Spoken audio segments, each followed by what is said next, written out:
Next, from Springfield, we attend a press conference where legislators discuss the need for judicial reform and tort reform. This runs about 15 minutes.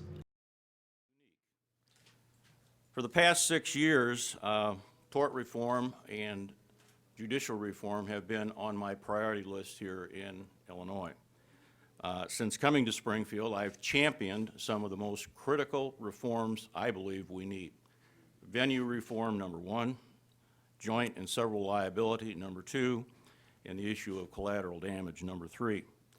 I think it's been mentioned before, but we need to mention it again, and I do this as a businessman and a legislator, but we need lawsuit and business reforms in order to keep the businesses we have, but more importantly, to attract new businesses to Illinois. There are many issues in Springfield. We could talk a long time today, but in my opinion, one of the greatest issues we have to face is the fact that there's a disparity between lawsuit fairness in this state compared to the states that surround Illinois. Many of those states have taken the appropriate legislative action to rein in trial lawyers, and I'm talking about Indiana, Missouri, Kentucky, Wisconsin, and to some degree, Iowa. And they are doing much better than we are. All surrounding states are doing better than we are. This is the point that rings with me because I represent a district that is 10 miles across the border from Missouri, which also has considered and enacted and further considers lawsuit reform. And when I say reform, I don't mean to be prejudicial. Everyone just wants a fair chance. They're looking for parity. They're looking for fairness. And that's something we don't see in the state of Illinois. I'm pleased to join Illinois Lawsuit Abuse Watch in sounding the issue and alarm about the abuses in our courts. Maybe an example to help you for just 1 second. In Madison County, there are 1,224 asbestos cases that were filed last year. Interestingly enough, and this is correct, 0.15% of those cases are Illinois residents. So when you talk about something that piques the curiosity of why we're coming to Madison County as opposed to staying in, well, let's say Oregon or California or any other state, I think the answer is pretty clear. We need to have citizens join us in this effort. People need to know that lawsuit abuse costs them money. As a matter of fact, in Madison County, it's estimated to cost the average taxpayer $1,800 more to live there. $1,800. That's an annual number. So we need citizens to join us in this common sense effort. I think it makes good sense to do it not only for the state, but for the individual families. And I'm going to do my part. As I've done in the past, I'm going to re-up and I'm going to redouble my efforts to make sure that we get these three initiatives back to the General Assembly. Number one, venue reform. If you don't belong in Cook County, don't go to Cook County. If you don't belong in Madison County, don't come to Madison County. It's as simple as that.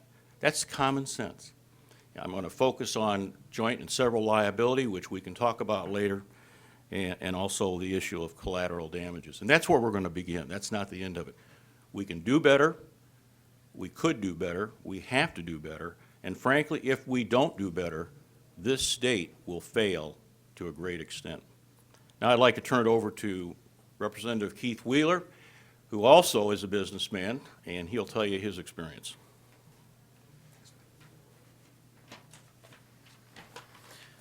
I'm Keith Wheeler. I represent the 50th District of the state of Illinois, and I'm a small business owner, like Dwight mentioned. The impact of lawsuits on small businesses cannot be understated.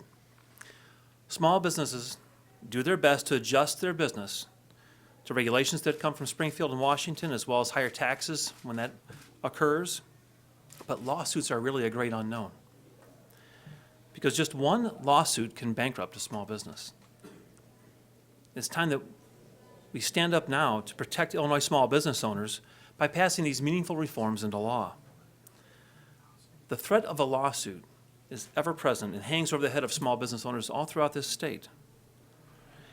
But that threat directly affects everyday decision-making, as we find that 60% of small business owners take burdensome precautions to avoid lawsuits, and that 61% of those say that those actions make their products and services that they sell more expensive.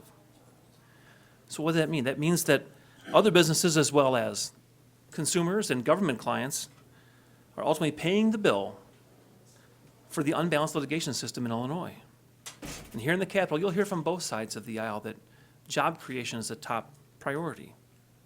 But the litigation system in Illinois is driving up the cost of doing business relative to competing states, which in turn diminishes our business expansion and growth opportunities here in Illinois. Naturally, that negatively impacts job creation, which hurts families in Illinois that are struggling to make ends meet. And this should drive home the point that it's really time for Illinois to enact common sense lawsuit reform, and that's why we're all here. So you, as a businessman, how has it directly impacted, one, your decision-making and operations, and two, give us a little bit specifics about the problem with joint and several liability? Well, let me just say this. Businessmen like to have a 1-year, a 3-year, and a 5-year plan. Some do it differently. But when you live in jurisdictions where you never have certainty with respect to whether or not you're going to be sued on Monday, Tuesday, Wednesday, and Friday, well, you can't plan for that. And that's what, whether you're large or small in terms of size, that's what businesses face in the state of Illinois. With respect to joint and several liability, you know, they have the old, I guess it's not an adage, it's simply a true statement, but in Illinois, the last man standing picks up the bill. So let me give you an example. If you have a $100,000 judgment and you're found to have 1% responsibility, but everybody has been dismissed from the case, you don't pay 1%, you pay the bill. And businesses don't think that's fair, and I don't think that's fair, as a businessman or as a legislator who represents the 112th district.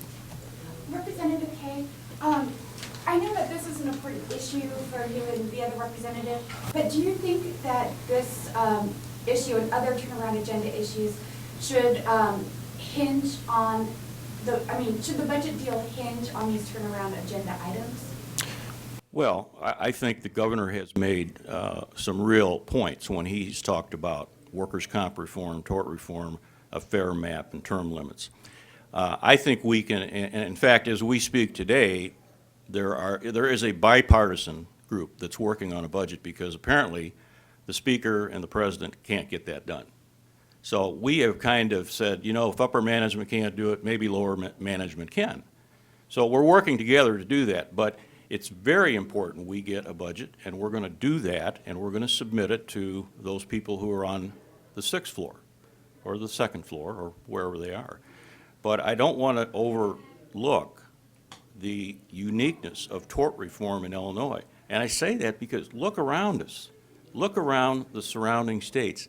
They did it 5 years ago, 10 years ago, in some cases 15 years ago, and look where your jobs are going. They're not going to China. I know there's some people that say they are. They're going to Indiana. They're going to Missouri. Some have announced recently, just a few days ago, Wisconsin as a venue for them.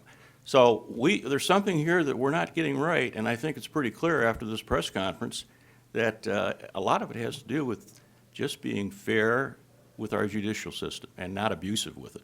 Can you give us a little bit, what would your bills do to what reforms would you enact? You want me to go through all of them? Well, just give us a general gist. I mean, how would Sure. you address them? Well, I think let's just take venue reform to begin with.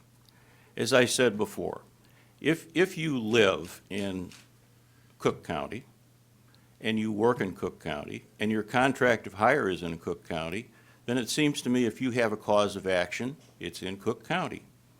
Now, if you don't live in Cook County and your contract of hire was not there, and whatever your claim might be didn't arise in Cook County, you probably shouldn't be in Cook County, or McLean County, or Madison County, or St. Clair County, where they seem to attract people. So we need to tighten this up a little bit, and I think I've just given you, You file where you live, you file, if you will, where your contract of hire is, or you file certainly in the state you live and the county you reside. The others are, I think we've talked about the joint and several. The collateral damage issue is huge. That probably take a little bit longer than we have today to talk about that, but that's in essence double billing and allowing it to happen. Being paid twice. A few of you talked about other states that have done some of this stuff, like West Virginia as an example. What are some specific items that they passed that you think helped the economy there, and how specifically did they affect? I'm going to let Tiger speak to that. Well, first off, I think you have to say with West Virginia, it's new, so there's going to be a little lag time. Probably the best example that I would highlight is Texas. Representative Kay mentioned Wisconsin. I was in Madison a few years ago, and representatives of Governor Walker said that he had just been in a governor's meeting, and then Governor of Texas, Rick Perry, made it very clear that whether it's joint liability reform, whether it's venue reform, and Texas pretty much passed them all. I mean, if I could send you a list of all the things they've done, it's not one or two things. It's a lot of things. Asbestos transparency. They've done a number of different kinds of things. But the big picture and the real takeaway point was that Governor Perry, in a somewhat sarcastic way, said to his fellow governors, but don't worry about passing these things because we've done it and we're the ones getting the jobs. The businesses are coming here. We've seen Haley Barbour and when he was governor of Mississippi, and there have been subsequent enactments in Mississippi, and you're starting to see some large businesses locate there. We've seen some in South Carolina as well where there's been some success. Now, I'm not going to tell you this is the only thing, but what I can tell you is whether it's Governor Walker in Wisconsin in recent years, and they've enacted a number of different things. We can get you all of that. Governor Perry, over his tenure in Texas, was probably signed more tort reform than any governor. Certainly I've been at ATRA for over 20 years, more than any other governor. Haley Barbour, when he ran for governor of Mississippi, made it a cornerstone of his efforts to help improve the economy of Mississippi. It takes time. It's not going to turn things around overnight. But once these laws the businesses know that the climate has improved, as well as other aspects of the business climate, that's the way that businesses will make the affirmative decision to identify a state and a jurisdiction as a place where they want to be doing business. Do we know why Madison County, what is it about Madison County that trial lawyers want to go there? Well, I can just, we've highlighted Madison County as a judicial hellhole. I think the fact that it has, and others can speak to particular cases, but the single biggest abuse in Madison County is simply that, as Representative Kay talked about, that the cases are even being brought there. That courthouse. But do we know why that is? I mean, what's the reason that Madison? Well, the County plaintiffs must feel, well, they're obviously whether it's an expedited what sort of rocket docket. I mean, others may want to jump in, but they're the ones that choose. So they obviously believe that they're going to get a result that they probably can't achieve anywhere else. I don't know if you want to comment on that. Well, Terry, let me just add to Tiger's comment. When you have a company in Madison County that in 10 years pays $8 million in defense fees and doesn't pay a penny in judgment, is that a company that you would think would stay in Madison County? And the answer is no. I think everyone in here would agree with that. And it's not just one company. It happens to the smaller companies, the mid-sized companies, and the bigger companies. That's the issue that we're really dealing with here. That's what needs to be fixed. We're not trying to hurt legitimate plaintiffs. We're asking them to file their lawsuit in the right place, but we're at the same time saying, let's get rid of these defense fees for zero judgments because it's driving business out of the state.